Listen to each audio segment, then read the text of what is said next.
De l'Évangile de Jésus-Christ selon saint Matthieu, chapitre 8, versets 23 à 27. En ce temps-là, comme Jésus montait dans la barque, ses disciples le suivirent.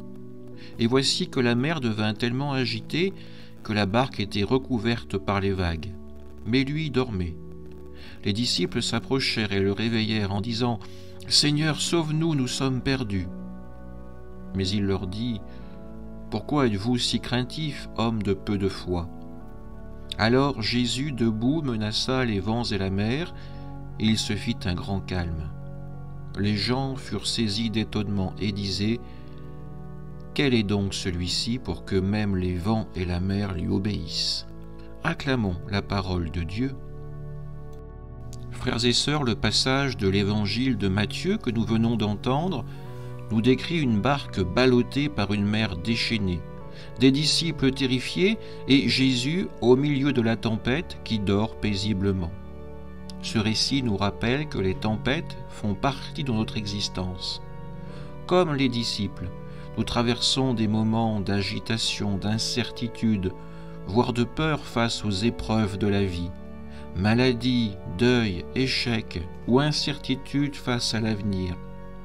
La barque secouée par les vagues symbolise ces moments où nous nous sentons submergés, où tout semble nous échapper. Les disciples, pourtant proches de Jésus, crient « Nous sommes perdus !» Leur peur révèle une vérité universelle. Même en suivant le Christ, nous ne sommes pas à l'abri des tempêtes. Mais au cœur de cette scène, il y a Jésus.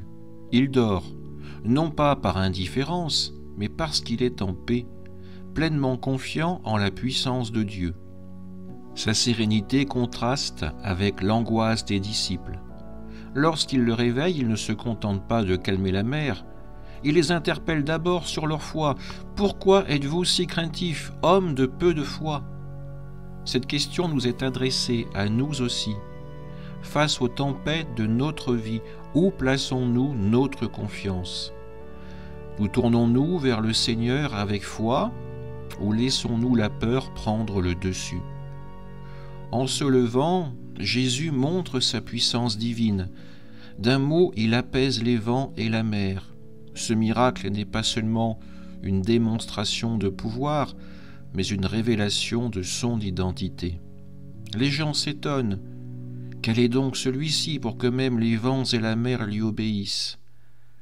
Cette question nous invite à reconnaître en Jésus le roi de l'univers, celui qui a autorité sur toutes choses, y compris sur les tempêtes de nos vies.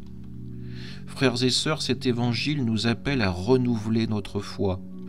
Jésus est dans notre barque, même quand il semble silencieux.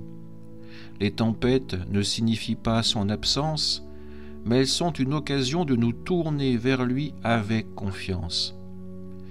Il ne nous promet pas une vie sans épreuve, mais il promet d'être avec nous, de nous donner la paix et de nous conduire à bon port. Alors, dans les moments de turbulence, souvenons-nous de cette parole « Homme de peu de foi, pourquoi avez-vous peur ?» Prenons le temps de prier, de confier nos craintes au Seigneur et de croire qu'il peut tout apaiser. Demandons-lui la grâce d'une foi solide, capable de traverser les tempêtes avec espérance. Que le Christ, maître des vents et de la mer, nous donne la paix et nous guide vers son royaume. Amen.